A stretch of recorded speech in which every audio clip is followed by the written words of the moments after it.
Washington sous tension, des dizaines de milliers d'Américains descendent dans la rue, réclamant la destitution immédiate de Donald Trump. Ce titre du New York Times, publié il y a seulement quelques heures, résonne comme une alarme planétaire.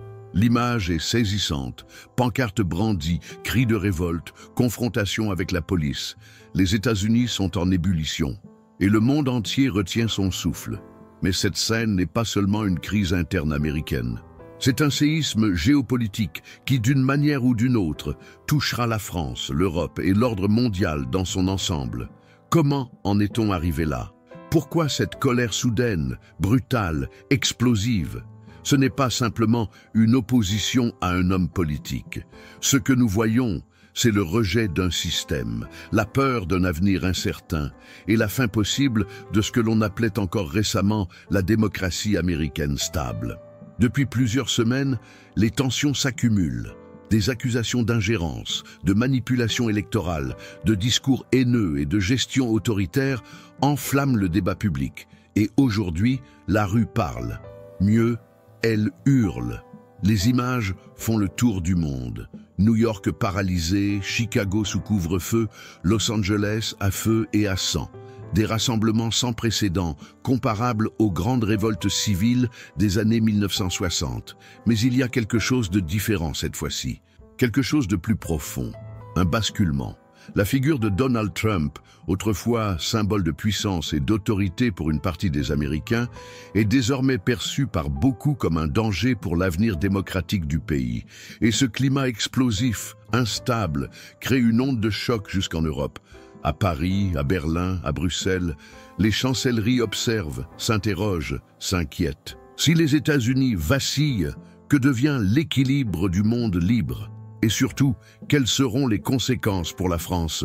Ce que nous allons dévoiler dans cette enquête, c'est bien plus qu'un simple récit d'actualité. C'est une analyse en profondeur de l'effet domino que cette crise politique américaine pourrait avoir sur notre société, sur notre économie, sur notre sécurité. Parce qu'aujourd'hui, l'interdépendance mondiale ne laisse aucune nation totalement à l'abri.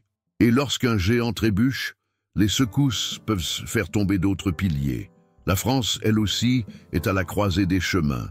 Entre ambition européenne, défis sociaux internes, fragilité économique et quête d'autonomie stratégique, elle ne peut pas ignorer la tempête qui s'annonce de l'autre côté de l'Atlantique. Et si, derrière cette instabilité américaine, se cachait une opportunité pour la France de redéfinir son rôle dans le monde? Ou au contraire, le début d'une spirale incontrôlable qui finirait par affaiblir encore davantage notre position sur l'échiquier global. Ces manifestations massives, ces appels à la destitution, ces tensions raciales et institutionnelles aux États-Unis sont les symptômes d'un effondrement plus large, d'un changement d'air. Et pendant que Washington tremble, les regards se tournent vers Paris. Ce que vous allez découvrir maintenant, ce sont les coulisses d'une transformation mondiale. Une onde de choc dont les répercussions seront concrètes, directes et peut-être même irréversibles. Alors, avant d'aller plus loin dans cette analyse cruciale, dites-nous ce que vous en pensez. Selon vous, les États-Unis sont-ils en train de perdre leur statut de leader mondial? Et la France, doit-elle prendre ses distances ou renforcer ses alliances transatlantiques? L'espace des commentaires est à vous. Nous lisons absolument tous vos avis, car ce débat est aussi le vôtre. Et si vous trouvez que ces sujets sont essentiels, si vous pensez qu'on ne les traite pas assez ailleurs, alors aidez-nous à faire grandir cette communauté. Cliquez sur j'aime, abonnez-vous à la chaîne et surtout activez la cloche pour ne rien manquer des prochains épisodes. C'est ensemble qu'on peut éclairer les zones d'ombre de la géopolitique actuelle. Alors restez avec nous, car ce qui suit pourrait changer votre vision du rôle de la France dans le monde. Pendant des décennies, la relation entre la France et les États-Unis a été présentée comme un pilier de l'équilibre occidental, une alliance militaire stratégique, une coopération économique dense et une proximité politique renforcée par des valeurs dites communes. Pourtant, aujourd'hui, cette image se fissure à une vitesse inquiétante. Alors que les rues américaines grondent, que les institutions vacillent et que Donald Trump voit sa légitimité remise en cause par une partie massive de la population, une question commence à s'imposer dans les cercles de pouvoir français. Peut-on encore compter sur l'Amérique? Ce que l'on observe en ce moment dépasse le simple désaccord politique. Il s'agit d'une mutation structurelle, profonde, presque irréversible de la place des États-Unis dans le monde. La scène actuelle n'est que la pointe émergée d'un iceberg qui s'est formé depuis plus d'une décennie. Fatigue impériale, crise interne à répétition, polarisation extrême, désengagement progressif des conflits extérieurs, montée en puissance d'acteurs rivaux comme la Chine ou la Russie. Et dans ce tourbillon, la France se retrouve face à un dilemme existentiel, rester arrimée à un partenaire affaibli ou redessiner son propre destin stratégique. Il faut bien comprendre que cette tension dans l'axe transatlantique ne date pas d'hier. Elle a été exposée brutalement sous la présidence Trump, avec des déclarations incendiaires contre l'OTAN, des retraits unilatéraux d'accords internationaux et une vision du monde centrée exclusivement sur les intérêts américains immédiats. Pour la France, puissance moyenne mais influente, cette nouvelle donne a agi comme un électrochoc. Emmanuel Macron lui-même n'a pas hésité à qualifier l'OTAN de mort cérébrale, un signal fort d'un agacement grandissant face à la volatilité américaine. Mais ce qui était perçu jusqu'ici comme une phase passagère semble aujourd'hui devenir une constante. Et cette constante, c'est l'imprévisibilité américaine. Le spectre d'un retour de Trump ou d'un autre dirigeant populiste n'est plus une fiction. C'est une possibilité sérieusement envisagée par les analystes. Dans ce contexte, la France se doit de repenser sa position. Peut-elle continuer à s'aligner mécaniquement sur Washington? Ou doit-elle assumer une nouvelle forme d'indépendance en Europe et dans le monde? Cette réévaluation ne se limite pas au domaine militaire. Elle touche aussi la diplomatie, la cybersécurité, le renseignement, la régulation des technologies stratégiques, les chaînes d'approvisionnement critiques. Autant de domaines où la France s'est longtemps reposée sur l'ombre protectrice de l'aigle américain. Mais cette ombre devient incertaine, parfois même menaçante, car une Amérique affaiblie n'est pas seulement un allié moins fiable, c'est aussi une puissance qui, en perte de contrôle, peut prendre des décisions déstabilisantes pour ses partenaires. La guerre économique contre la Chine, les sanctions extraterritoriales, les ruptures soudaines d'accords commerciaux, tout cela affecte directement les intérêts français. Dans les coulisses, à Paris, les diplomates le savent. Le monde bascule vers une ère multipolaire et les certitudes d'hier deviennent des risques aujourd'hui. La question qui hante désormais les couloirs du Quai d'Orsay n'est plus « que fera Washington ?», mais bien « que ferons-nous sans Washington ?» C'est un changement de paradigme total qui impose une réponse à la fois intellectuelle et stratégique. Et dans cette réflexion, la mémoire historique joue un rôle ambigu. Car si les États-Unis ont été des alliés indispensables en 1944, ils ont aussi été, à d'autres moments, des rivaux redoutables. La guerre en Irak, imposée sans l'aval de l'ONU, a marqué une fracture. Les écoutes de la NSA sur les dirigeants européens ont semé la méfiance. Et plus récemment, le contrat des sous-marins australiens, brisé au profit des Américains, a été vécu comme une trahison humiliante. Peut-on encore parler de partenariat équilibré dans ce contexte? Face à ces tensions, une idée gagne du terrain, celle d'une souveraineté européenne portée en partie par la France. Une armée européenne, une diplomatie coordonnée, une politique industrielle autonome. Mais ces projets peinent à se concrétiser, freinés par les divisions internes à l'Union et par la pression américaine elle-même. Il reste donc ce flottement, ce vide stratégique que l'affaire Trump ne fait qu'élargir. Car au fond, ce que la crise actuelle révèle, c'est une perte de foi. Une foi en l'Amérique comme modèle, comme repère, comme boussole morale. Et lorsque cette foi disparaît, que reste-t-il? Une France face à elle-même, obligée de choisir entre le confort illusoire d'une dépendance incertaine et la dure liberté d'un chemin solitaire. Ce choix ne sera ni simple ni rapide, mais il est inévitable. Et vous, que pensez-vous de cette situation? Croyez-vous que la France devrait s'émanciper davantage de l'influence américaine? Ou au contraire, renforcer cette alliance malgré les turbulences? Écrivez en commentaire le mot « rupture » si vous pensez que la France doit changer de cap, ou alliance si vous croyez encore en ce lien historique. Vos réactions sont essentielles pour nourrir ce débat stratégique. La question se pose de plus en plus clairement, presque brutalement. Dans un monde où l'influence américaine se fragilise à vue d'œil, est-ce que la France est prête ou même capable de prendre les devants et de guider l'Europe dans cette phase de réajustement géopolitique? Les récents bouleversements aux États-Unis ont non seulement ébranlé la confiance dans le modèle américain, mais ont également mis en lumière les failles de la dépendance européenne à Washington. Pour la France, c'est un moment charnière, un de ces rares instants de l'histoire où une nation peut changer de stature si elle sait interpréter correctement les signes du temps. Depuis la chute du mur de Berlin, l'Union européenne a souvent fonctionné comme une construction économique forte, mais stratégiquement passive. Toujours en attente d'un signal venu d'outre-Atlantique, elle a rarement parlé d'une seule voix en matière de diplomatie ou de défense. Et pourtant, à chaque crise majeure, des Balkans à la Syrie en passant par l'Afghanistan, cette attente s'est révélée douloureuse. La France, quant à elle, oscillait entre un rôle de suiveur prudent et des éclats de souveraineté, comme lors de son opposition à l'invasion de l'Irak en 2003. Mais aujourd'hui, l'opportunité est différente. Elle ne repose plus sur un acte de résistance isolé, mais sur la possibilité d'assumer une véritable centralité stratégique. Cela suppose toutefois une redéfinition en profondeur de la posture française. Pour guider l'Europe, Paris devra dépasser sa propre vision nationale des enjeux. Il ne suffit pas d'appeler à l'autonomie stratégique, il faut incarner cette autonomie, l'organiser, la financer, la rendre crédible auprès des autres membres de l'Union. Et cela implique aussi d'affronter les scepticismes internes.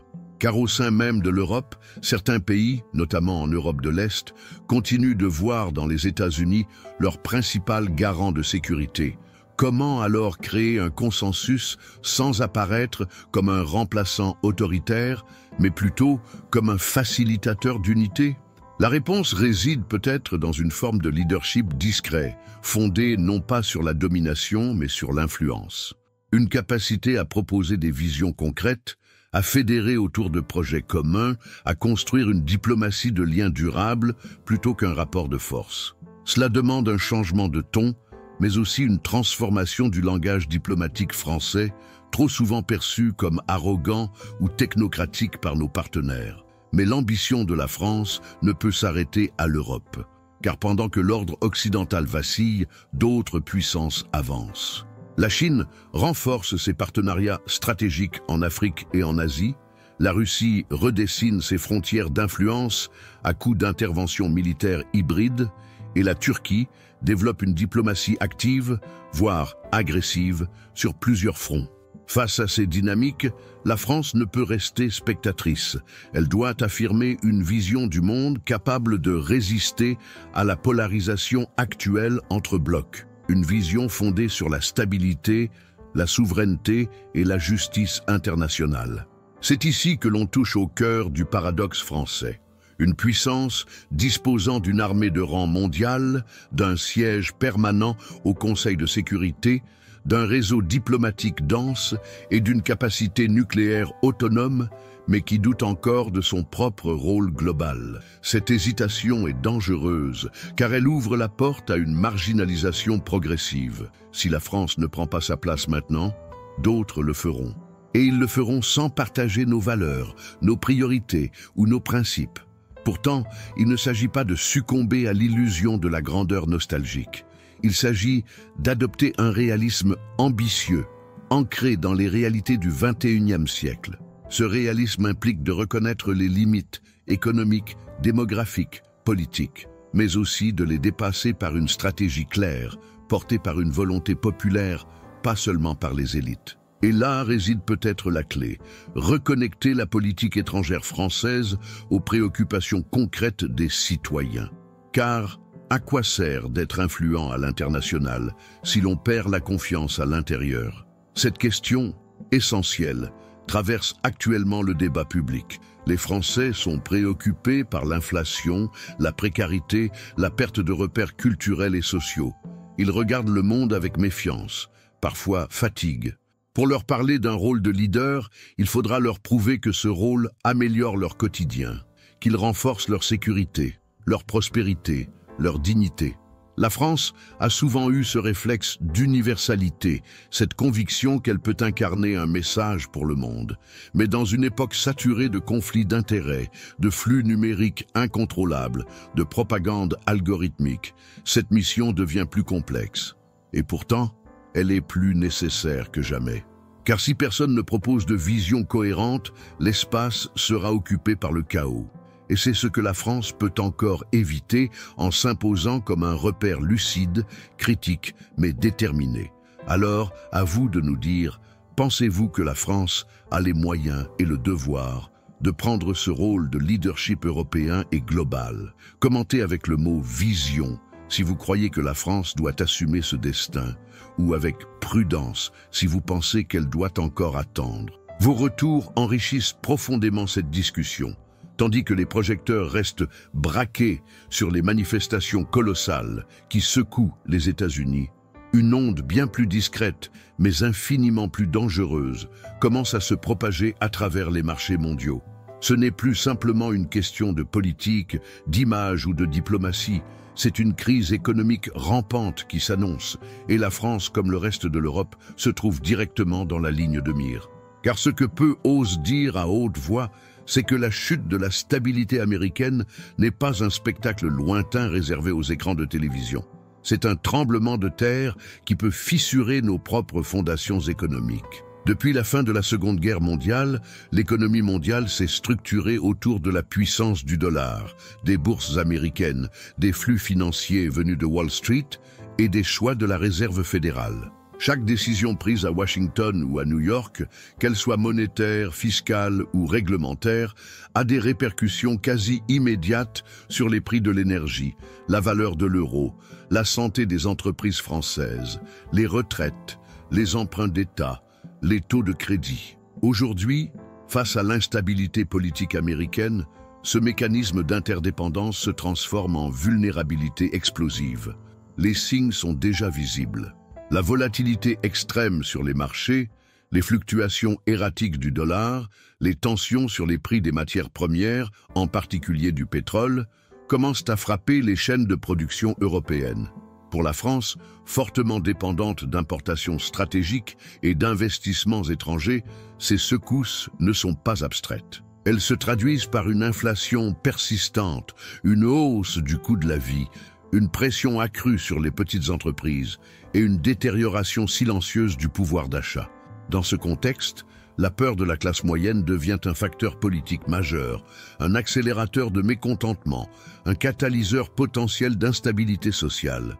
Mais il y a un autre aspect, plus insidieux encore, la perception du risque.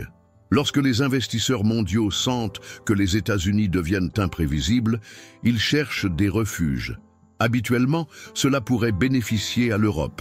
Mais sans unité financière réelle, sans projet économique coordonné à long terme, l'Union européenne reste perçue comme une mosaïque vulnérable, pas comme une alternative fiable. Et la France, malgré sa stature historique, est souvent vue comme un marché rigide, peu réformé, fragile politiquement. Autrement dit, la perte de confiance envers l'Amérique ne se traduit pas nécessairement par un gain de confiance envers la France. Elle peut, au contraire, renforcer l'instabilité globale. Dans les coulisses, à Bercy comme à la Banque de France, les inquiétudes montent. Car si la crise américaine s'intensifie, si elle débouche sur une destitution, une paralysie institutionnelle, voire une explosion de violence interne, le système financier mondial pourrait entrer dans une phase de reconfiguration brutale. Une fuite des capitaux, un ralentissement commercial massif, des tensions bancaires, autant de scénarios qui ne relèvent plus de la fiction.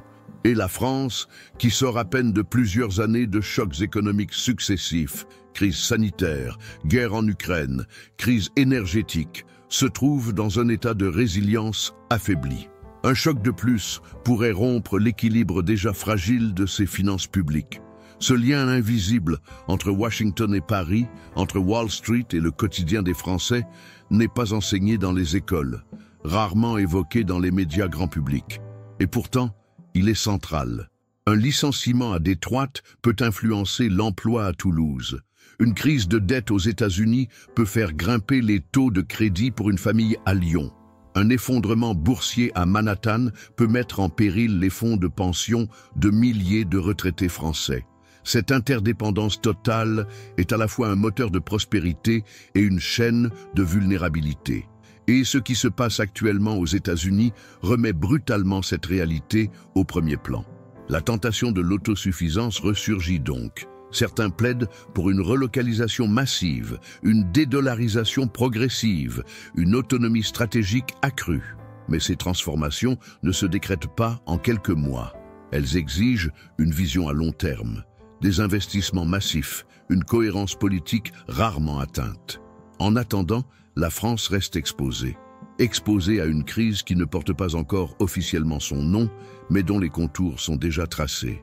Une crise économique mondiale déclenchée non pas par une guerre ou une pandémie, mais par l'effondrement interne d'un empire. Et pendant que les experts tentent de rassurer que les chiffres sont manipulés pour apaiser les marchés, une vérité simple s'impose. L'économie mondiale repose sur des équilibres fragiles, et ces équilibres sont aujourd'hui menacés.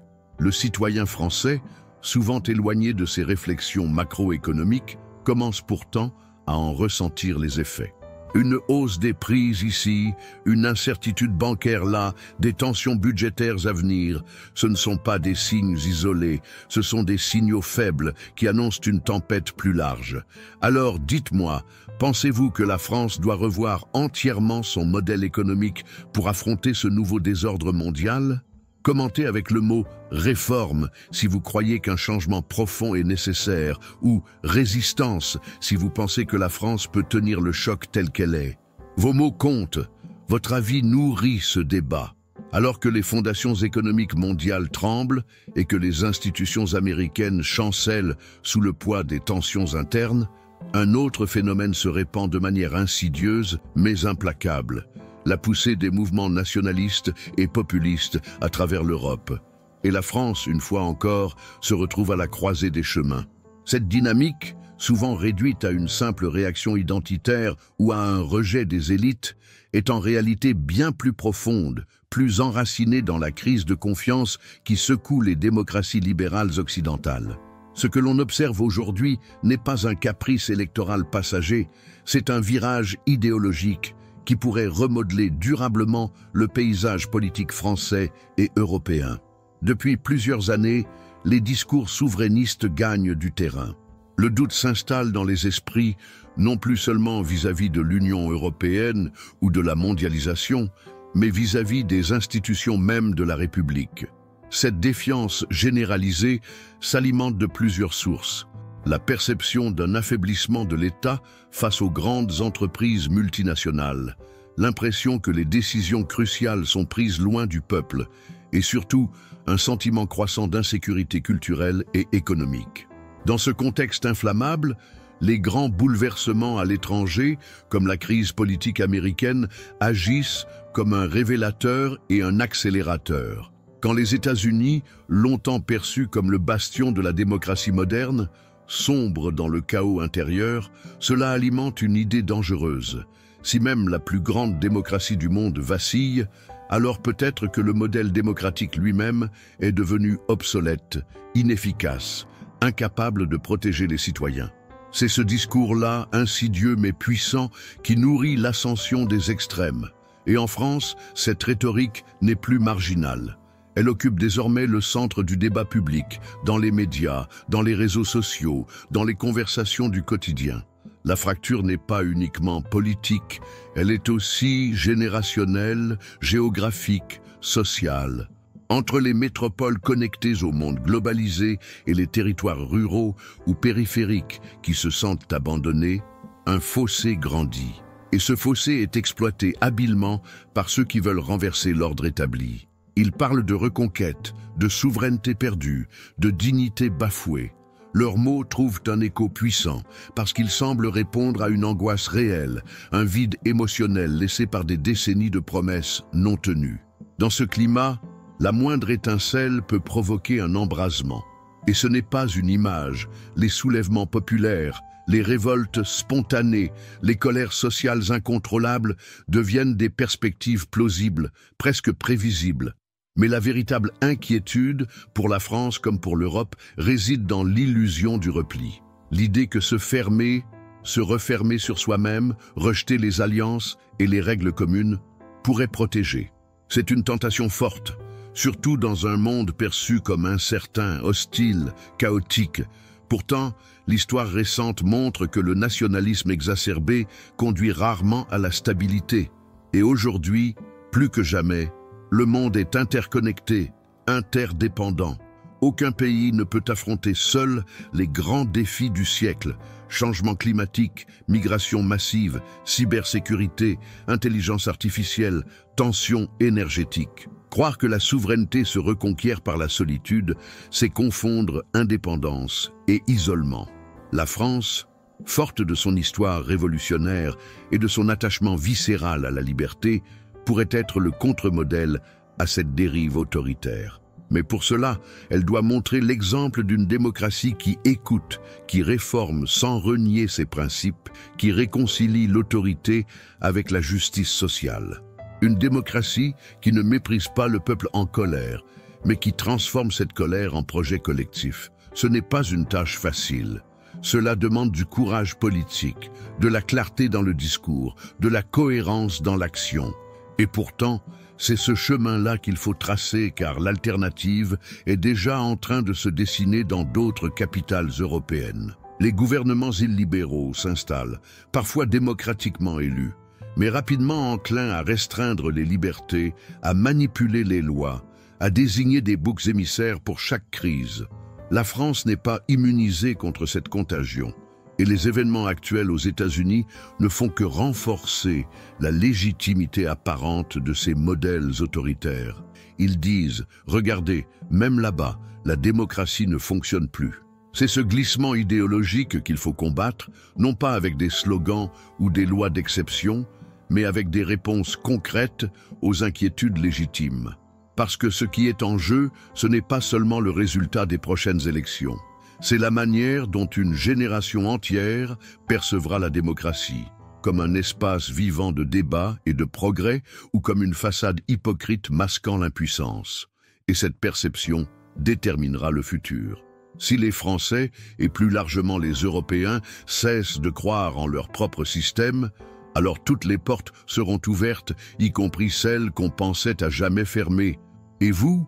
Pensez-vous que la France peut encore servir de rempart contre les extrêmes ou est-il déjà trop tard? Commentez avec le mot « réveil » si vous pensez qu'il est encore temps d'agir, ou « fracture » si vous sentez que le lien entre le peuple et les institutions est déjà brisé. Ce que vous pensez nous éclaire autant que l'actualité. La montée en puissance des nationalismes en Europe, les fractures sociales internes et l'instabilité croissante des États-Unis force la France à revisiter une question restée longtemps en suspens, celle de sa place dans l'organisation du traité de l'Atlantique Nord. Car derrière l'actualité visible et les tensions politiques apparentes se cache une réalité géostratégique d'une portée immense. L'OTAN, fondée en 1949 pour protéger l'Europe de l'expansion soviétique, est-elle encore un outil efficace pour assurer la sécurité de la France dans un monde en pleine mutation? Ou est-elle devenue une cage dorée dans laquelle les intérêts français sont dilués, parfois même contredits par ceux de ses alliés? Ce débat, longtemps restreint aux cercles militaires et diplomatiques, ressurgit aujourd'hui dans l'espace public, alimenté par les bouleversements de la scène internationale. Les crises à répétition, les ruptures d'alliances soudaines, les décisions unilatérales de Washington durant les dernières années ont semé le doute. La France peut-elle continuer à déléguer une partie de sa souveraineté stratégique à une alliance dominée par un partenaire de plus en plus instable? La question n'est plus théorique. Elle devient urgente. D'un point de vue militaire, l'OTAN reste une force redoutable, doté de moyens technologiques avancés, d'un maillage logistique étendu et d'une capacité de dissuasion considérable. Mais ce système repose sur une asymétrie fondamentale, la suprématie américaine. La quasi-totalité des capacités de projection de puissance, du renseignement satellitaire à la supériorité aérienne, dépend des États-Unis. Cela signifie que la France, même en tant que puissance nucléaire, ne peut exercer une pleine autonomie stratégique tant qu'elle reste intégrée dans un cadre où elle ne maîtrise ni les flux ni les décisions finales. Et ce déséquilibre s'est accentué depuis que certains États membres de l'OTAN, en particulier les pays d'Europe de l'Est, ont réorienté la logique de défense collective vers une posture de confrontation directe avec la Russie. Une logique que la France ne partage pas toujours, préférant des approches plus diplomatiques, plus autonomes. Cette divergence de doctrine crée des tensions au sein même de l'Alliance. Paris se retrouve alors dans une position délicate. Soutenir une structure dont elle ne partage pas entièrement les priorités géopolitiques, tout en dépendant de cette même structure pour la coordination opérationnelle de ses forces. Et puis il y a la question de la souveraineté. Une notion souvent galvaudée, mais qui prend ici tout son sens. Peut-on réellement parler de souveraineté nationale quand les principales décisions militaires sont discutées à Bruxelles, mais souvent tranchées à Washington ? Peut-on défendre une doctrine française de dissuasion et d'engagement tout en s'alignant sur les intérêts stratégiques d'une puissance dont les priorités changent selon ses cycles électoraux? Ce dilemme est au cœur de la réflexion actuelle au sein des cercles stratégiques français. La tentation de l'autonomie se renforce donc. Certains responsables, anciens chefs d'état-major ou diplomates, plaident ouvertement pour une sortie partielle, voire totale, de l'OTAN. Une réintégration dans une posture de coopération sans intégration, comme ce fut le cas sous De Gaulle. Cette perspective suscite autant d'adhésion que de crainte. Car si la France s'émancipe de l'OTAN, il lui faudra renforcer considérablement ses moyens propres, technologies de surveillance, coordination européenne, capacité logistique, fonds d'investissement dans l'innovation militaire. Ce n'est pas impossible, mais cela demande une volonté politique forte, une vision stratégique cohérente et un soutien populaire que les dirigeants n'osent pas toujours solliciter. Ce débat devient d'autant plus crucial à l'heure où de nouveaux foyers de tension émergent. L'Indo-Pacifique, l'Afrique centrale, l'Arctique. L'OTAN est-elle préparée à ces nouveaux théâtres? Et surtout, est-elle encore légitime pour y intervenir, alors que ses fondements reposent sur une logique binaire de guerre froide? La France, forte de ses implantations mondiales et de son réseau diplomatique, pourrait justement jouer un rôle de médiateur global. Mais elle ne peut le faire avec une crédibilité totale, tant qu'elle reste prisonnière d'un cadre stratégique conçu pour un autre siècle. Cette réflexion dépasse le simple champ militaire. Elle touche à la vision que la France a d'elle-même dans le monde. Est-elle une puissance d'équilibre, capable d'agir selon ses propres principes, ou une puissance alignée, liée par des accords multilatéraux qui la contraignent plus qu'ils ne la protègent? La réponse à cette question définira le rôle de la France dans les décennies à venir. Et les événements récents aux États-Unis montrent à quel point il est dangereux de tout miser sur une seule alliance, aussi historique soit-elle. Alors, faut-il réinventer notre modèle de défense, renforcer l'Europe de la défense, construire une OTAN à géométrie variable, ou sortir complètement pour affirmer une doctrine 100% française? Ce sont des pistes qui méritent d'être discutées. Mais ce qui est certain, c'est que le statu quo n'est plus tenable. Le monde a changé. Et la France, si elle veut peser, doit changer aussi. Et vous, que pensez-vous de la place de la France dans l'OTAN?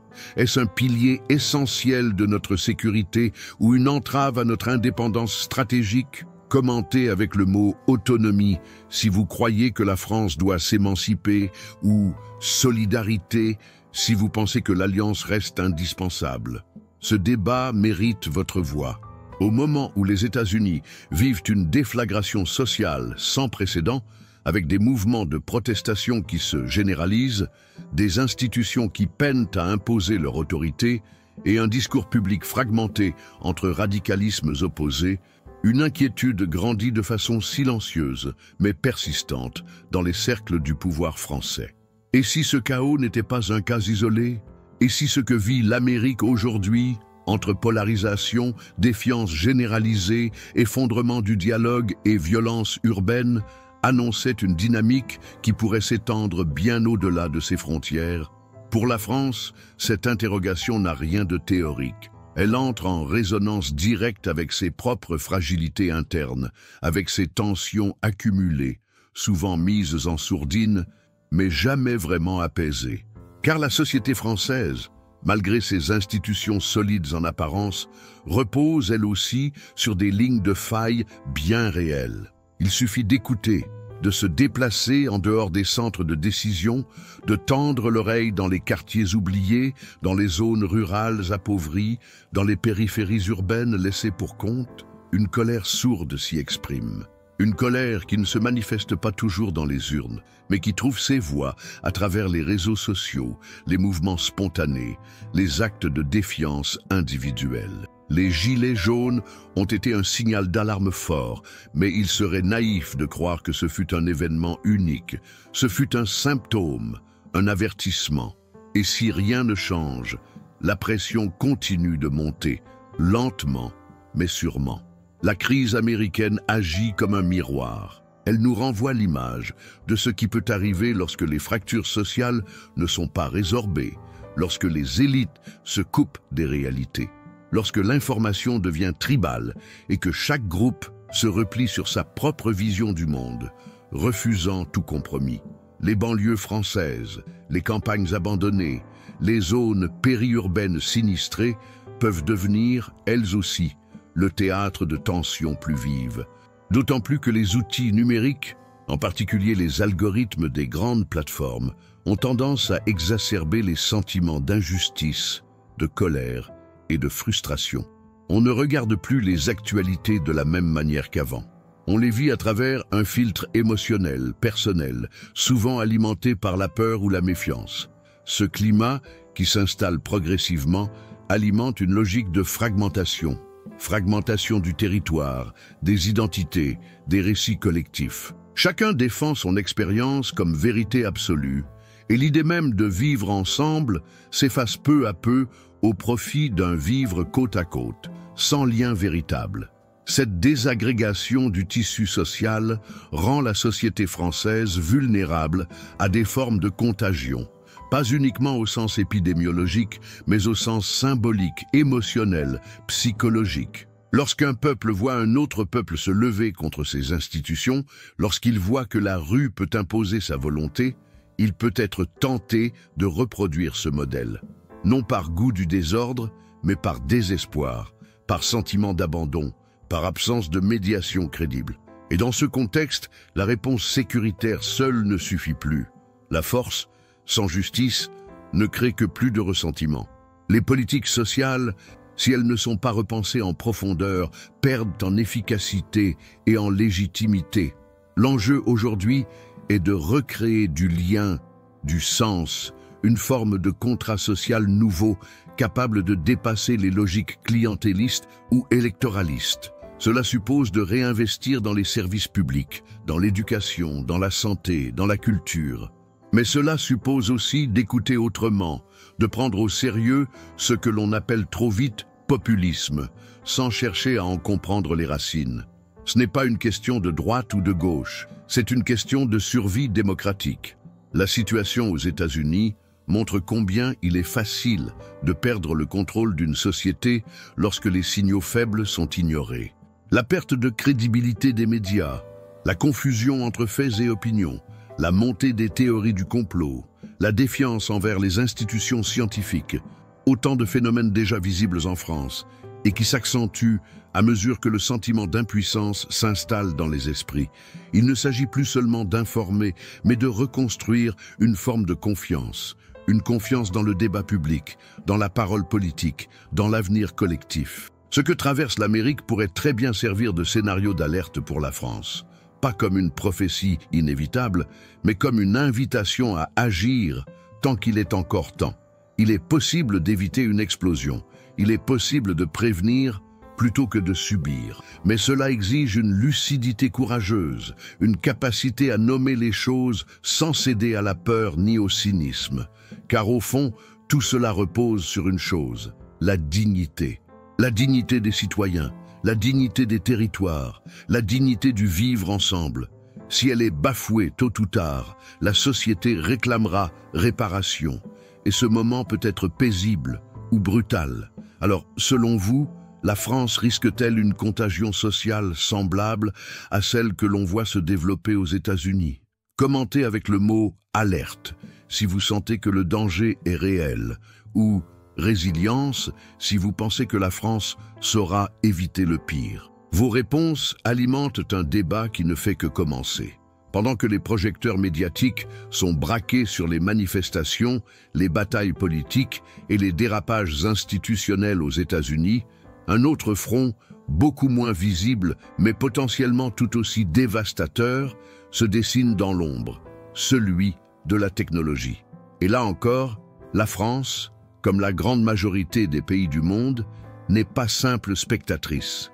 Elle est exposée à une dépendance silencieuse, presque ignorée du grand public, mais structurelle, celle de son écosystème numérique vis-à-vis des grandes plateformes, infrastructures et outils américains. Ce n'est pas seulement une question de souveraineté. C'est une question de sécurité, d'autonomie, de résilience stratégique dans un monde de plus en plus connecté, fragmenté et vulnérable aux disruptions systémiques. Dans les dernières décennies, les technologies de l'information ont redéfini nos sociétés, nos communications, nos administrations, notre éducation, notre économie, notre santé. Tout repose désormais sur des réseaux, des clouds, des algorithmes. Or, une écrasante majorité de ces outils sont conçus, hébergés, gérés, voire contrôlés depuis les États-Unis. De Google à Microsoft, d'Amazon Web Services à Apple, sans oublier les réseaux sociaux comme Facebook, X ou Instagram, nos usages quotidiens, personnels et professionnels, transitent par des architectures dont nous ne maîtrisons ni la logique, ni les évolutions, ni la stabilité réelle en cas de crise politique majeure là-bas. Ce qui se passe aujourd'hui aux États-Unis doit donc nous alerter. Car au-delà de la chute d'un homme politique, au-delà de l'ébullition sociale ou de la polarisation médiatique, il existe un risque systémique, celui d'un effondrement partiel ou total de l'infrastructure numérique mondiale. Imaginons un instant que les troubles internes s'intensifient, que les centres de données soient visés par des cyberattaques coordonnées, ou qu'une décision politique soudaine, motivée par un conflit interne, impose des restrictions, des sanctions, voire des coupures. La France, comme tant d'autres nations, pourrait se retrouver paralysée en quelques heures. On parle souvent de guerre de l'information, de cyberguerre, de désinformation. Mais on parle moins de la guerre des dépendances. Celle qui fait qu'un pays comme la France, avec ses écoles, ses hôpitaux, ses PME, son armée, dépend encore massivement de logiciels sous licence étrangère, de serveurs situés à l'étranger, de moteurs de recherche configurés à distance. Ce n'est pas une hypothèse dystopique, c'est une réalité documentée. Et ce qui est effrayant, c'est que cette vulnérabilité ne cesse de croître à mesure que nous migrons vers le tout numérique, vers l'intelligence artificielle générative, vers la gestion algorithmique de nos systèmes vitaux. Et que se passerait-il si demain, dans un moment de panique ou de bascule politique, certaines de ces entreprises décidaient de suspendre ou de modifier leurs services à l'international? Que se passerait-il si, pour des raisons purement internes, une plateforme essentielle à la communication d'urgence, à la coordination logistique ou à la sécurité des données devenait inaccessible? Nous n'avons aujourd'hui que peu de réponses claires à ces scénarios. La doctrine de cybersécurité française, bien que solide sur le plan théorique, reste sous-dimensionnée face à l'échelle du risque global. Certains parlent déjà de souveraineté numérique. Le mot est fort, mais son application reste timide. L'idée serait de rapatrier une partie des infrastructures, de développer des alternatives européennes, de construire des clouds nationaux, de créer des systèmes d'exploitation ou de messagerie indépendants. En théorie, cela paraît logique. Mais dans la pratique, cela demande du temps, des moyens, une volonté politique ferme et surtout une conscience collective. Or, jusqu'à récemment, ce sujet restait cantonné aux experts, rarement abordé dans les débats publics. Aujourd'hui, il devrait être central. Parce qu'à chaque fois qu'un pays devient dépendant d'un autre pour son approvisionnement en énergie, en alimentation ou en données, il réduit sa capacité d'action en cas de crise. Et ce que nous observons actuellement aux États-Unis, ce chaos potentiellement prolongé doit nous servir de déclencheur, non pas pour paniquer, mais pour anticiper, pour concevoir des mécanismes de continuité, pour investir dans l'innovation locale, pour éduquer les citoyens à des pratiques numériques plus responsables. Car dans un monde où le code gouverne les flux, l'indépendance technologique n'est plus un luxe, c'est une condition de survie nationale. Et paradoxalement, c'est souvent dans les moments de bascule, comme celui que traverse aujourd'hui l'Amérique, que les grandes stratégies se redessinent. C'est dans l'instabilité que l'on peut reconfigurer le futur. La France, riche de talents en cybersécurité, en intelligence artificielle, en cryptographie, en architecture informatique, pourrait faire de cette crise une opportunité. Mais encore faut-il que cette volonté dépasse les cercles restreints, qu'elle devienne un enjeu de société, une priorité stratégique acceptée et partagée. Car autrement, ce sont les autres qui décideront pour nous, encore une fois. Alors, pensez-vous que la France doit accélérer vers une autonomie technologique réelle? Commentez avec le mot « souveraineté » si vous pensez que c'est une urgence, ou « adaptation » si vous estimez que la France peut gérer sa dépendance actuelle avec prudence. Vos réponses construisent un débat crucial. Alors que les États-Unis s'enfoncent dans une crise politique et institutionnelle sans précédent, que leur autorité morale est questionnée même par leurs plus fidèles alliés, un phénomène plus vaste, plus silencieux mais tout aussi décisif est en train de se produire, le glissement vers un monde multipolaire. Ce basculement, souvent évoqué dans les cercles géopolitiques comme une tendance inévitable, devient désormais une réalité palpable. Le monopole américain sur la scène internationale vacille, et dans cet espace qui se libère, de nouveaux acteurs avancent rapidement leurs pions. La Chine, la Russie, l'Inde, la Turquie, mais aussi des alliances émergentes comme les BRICS élargies, redéfinissent les équilibres du pouvoir. Et au milieu de ce réajustement, la question qui se pose pour la France est d'une simplicité brutale. Que faire maintenant? Suivre, s'aligner ou se repositionner avec audace? Car si l'hégémonie américaine se retire ou s'effondre, cela ne signifie pas pour autant que l'ordre global devient plus juste ou plus stable. La fin d'un empire n'est jamais propre. Elle ouvre des brèches, crée des tensions, libère des ambitions longtemps contenues. Ce que nous voyons aujourd'hui, ce sont des plaques tectoniques diplomatiques qui bougent. La Chine investit massivement en Afrique, la Russie approfondit ses partenariats militaires dans les anciennes zones d'influence soviétique, l'Inde affirme une neutralité stratégique qui l'autorise à dialoguer autant avec Washington qu'avec Moscou. Pendant ce temps, la France semble hésitante, prise entre son attachement historique à l'Occident et son aspiration croissante à une voie propre. Mais cette hésitation est un luxe que le monde actuel ne permet plus. Si Paris veut jouer un rôle réel dans cette nouvelle configuration, elle doit faire des choix clairs. Elle ne peut plus simplement se contenter de commenter ou de modérer. Elle doit agir, initier, tracer une ligne. Et cela commence par une redéfinition de ses alliances. Doit-on continuer à suivre l'agenda euro-atlantique tel qu'il est dicté depuis Washington et Bruxelles? Ou faut-il, au contraire, explorer d'autres formes de coopération plus équilibrées, plus pragmatiques, notamment vers le Sud global, qui devient le véritable champ de bataille diplomatique du XXIe siècle? Ce repositionnement potentiel comporte évidemment des risques.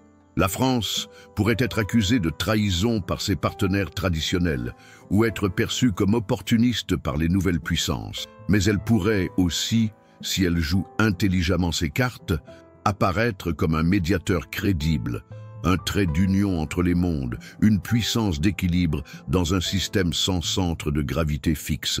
Encore faut-il que cette stratégie soit cohérente, lisible, assumée. La diplomatie française souffre parfois d'un double langage, oscillant entre des postures de souveraineté et des engagements systématiques dans des coalitions aux objectifs flous ou contradictoires. Cette ambiguïté peut devenir mortelle à mesure que les lignes de front idéologiques se durcissent. La multipolarité qui émerge n'est pas une utopie de coopération. Elle est brutale, concurrentielle, marquée par des logiques de puissance. Ce n'est pas une table ronde, c'est une arène. Et dans cette arène, la France doit choisir ses batailles avec précision. Elle ne pourra pas tout faire, tout dire, être partout. Elle devra prioriser. Est-ce en Méditerranée qu'elle veut exercer son influence? En Afrique, où sa présence est de plus en plus contestée? En Indo-Pacifique, où elle possède encore des territoires mais peu de leviers? Chaque choix en exclura d'autres, et chaque absence sera exploitée par ceux qui avancent plus vite. Mais cette période est aussi, paradoxalement, une opportunité rare, car les systèmes qui se redessinent offrent la possibilité de négocier de nouveaux équilibres. Un monde multipolaire signifie aussi que personne ne dicte les règles. C'est une chance unique pour des puissances comme la France de faire entendre une voix originale, à condition qu'elle soit portée avec constance, crédibilité et vision. Cela demande de repenser nos institutions diplomatiques, de moderniser nos outils d'analyse, de renouveler nos élites stratégiques. Cela demande surtout de sortir du réflexe atlantiste et de regarder le monde tel qu'il est devenu, et non tel qu'on l'a connu. Ce que nous vivons aujourd'hui, c'est peut-être le moment de bascule d'un cycle historique. Une époque se ferme, une autre commence. Et dans ce moment charnière, les nations qui sauront lire les signes, anticiper les frictions, proposer des voies alternatives, seront celles qui pèseront demain. La France a cette possibilité, mais elle ne l'aura pas indéfiniment. Si elle reste dans l'ambiguïté, elle sera marginalisée. Si elle avance avec clarté, elle pourra peut-être redevenir un moteur dans un monde où les repères s'effondrent. Et vous, pensez-vous que la France doit chercher à jouer un rôle central dans ce monde multipolaire? Commentez avec le mot « pivot » si vous pensez qu'elle doit se repositionner au cœur des négociations globales, ou « prudence » si vous estimez qu'elle doit éviter de trop s'exposer. Vos opinions sont le baromètre de cette transformation. Si vous êtes arrivé jusqu'ici, c'est que ce sujet vous a touché, interpellé, ou peut-être même bouleversé. Alors maintenant, c'est à votre tour de prendre la parole. Dites-nous en commentaire ce que ce contenu a réveillé en vous.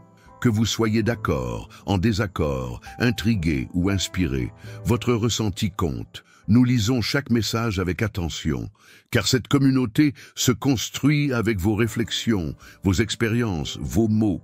Et si ce genre de contenu vous parle, si vous sentez qu'il est important de continuer à ouvrir ces débats, alors soutenez cette mission. Abonnez-vous à la chaîne pour ne rien manquer des prochaines vidéos. Laissez un like pour donner de la force à ce travail indépendant et surtout, regardez la vidéo suivante, déjà disponible sur l'écran de fin, car le monde change et vous méritez de le comprendre en profondeur. Merci pour votre présence, votre écoute et votre esprit critique. À tout de suite dans le prochain épisode.